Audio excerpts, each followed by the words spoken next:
Selamat pagi dan salam sejahtera buat kita semua.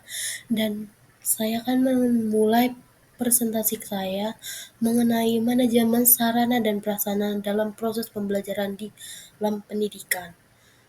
Baiklah, saya akan memulainya. Perkenalkan, nama saya Ester Yani Pasaribu dengan NBM A1G023151 dengan dosen pengampu Bunda Ike Kurniawati MPD.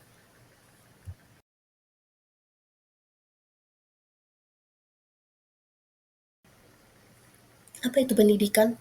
Pendidikan adalah usaha sadar terencana untuk merencanakan dan mewujudkan sebuah proses belajar mengajar secara berkesinambungan dan tersusun dalam proses pembelajaran dan berlangsung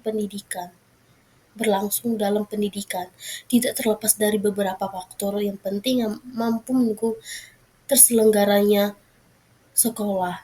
Salah satu faktor terselenggaranya itu tersedianya daya pendidikan seperti sarana dan prasarana pendidikan.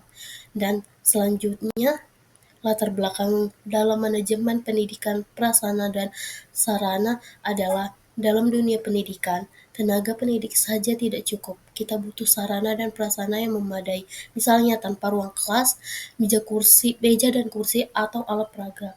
Proses belajar tidak berjalan baik, oleh karena itu diperlukan manajemen yang terencana. Selanjutnya itu tujuan dalam manajemen ini mendeskripsikan perencanaan, menjelaskan pengadaan, menguraikan inventarisasi, dan menjelaskan pemeliharaan, mendeskripsikan penghapusan. Dan selanjutnya yaitu perencanaan sarana dan prasarana pendidikan dalam proses pembelajaran. Perencanaan sarana dan prasarana pendidikan pertama melalui analisis kebutuhan dilakukan dengan menganalisis dan mengevaluasi sarana dan prasarana apa saja yang diperlukan untuk mendukung proses pembelajaran di dalam kelas maupun di luar kelas. Selanjutnya yaitu pengadaan sarana dan prasarana pendidikan dalam proses pembelajaran. Pengadaan sarana dan prasarana yang pertama adalah penutupan. Penutupan dilakukan dengan bersama-sama dengan sama pihak sekolah mengacu pada kebutuhan yang sangat penting.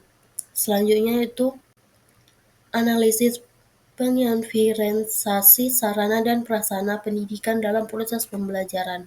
Data. Dalam proses pembelajaran ini, sarana dan prasarana pendidikan yang pertama yaitu untuk pengendalian sumber dan prasarana. Dan selanjutnya itu Baiklah, selanjutnya kesimpulan dari manajemen sarana dan prasarana dalam proses pembelajaran.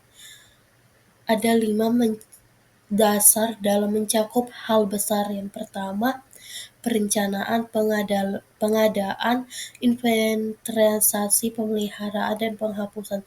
Semua tahap harus berjalan agar pembelajaran tetap efektif. Sekian dan terima kasih.